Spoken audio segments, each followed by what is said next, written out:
What was that? That was Private Emotion by Ricky Martin.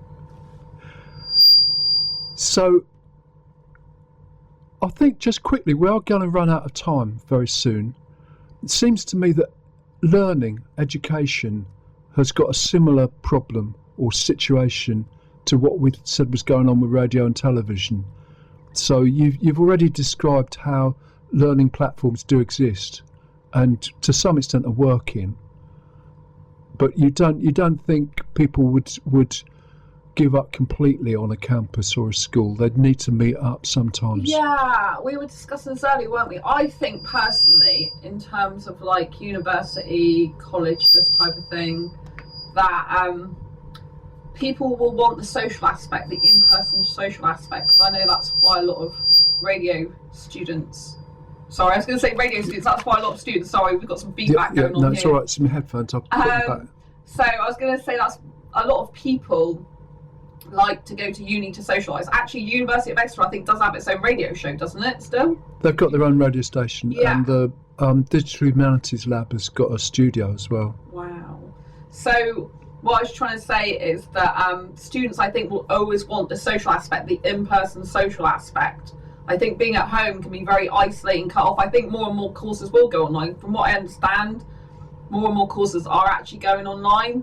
But some can be done, like, obviously by Zoom these days as well. I think, like, they can have, like, lectures put somewhere, like, on a platform, and then they can do, like, live lectures using Zoom, for example, now, which is an online platform as well. So that obviously changes the landscape of study. But I think people will always want to actually have that in-person contact. Look at cafes and restaurants. They're doing really well, especially lots of cafes and bars, because people want to have the social aspect of meeting people in real life. It's like an experience now that's getting more rare, so more people want it, if you know what I mean. Right, sure. Well, that does seem to be true. Since lockdown, the cafes have taken over the city centre, pretty much. And I think that's why, because people crave that in-person contact and connection. Being online is not enough, and the more people work from home, the more isolated they feel, the more they want to go out. That's why a lot of people meet at the Tech Extra event, isn't it? Because a lot of us are working from home on whatever we're doing. We want to meet people in real life and connect with human beings. Do you know what I mean? Right, sure. Which is a benefit of radio. You know, you're hearing a real person here and now as well. Yes, that makes perfect sense. And I think that discussion will carry on around Tech Exeter and the university as well. The Tech Exeter conference is usually held at the business school, and the breakfast is at the Innovation Hub. And I'm sure the university is talking about this sort of thing as well. So that's going to be interesting. I think we should finish about 10 to, and I want to play one more track. Because I know that Jonathan? John likes. Yeah, it's all right. I'm just lining up this track. I know that John likes this track. John Mayhew's listening, I believe. If not, I'll play this to him later on. He's normally part of the show.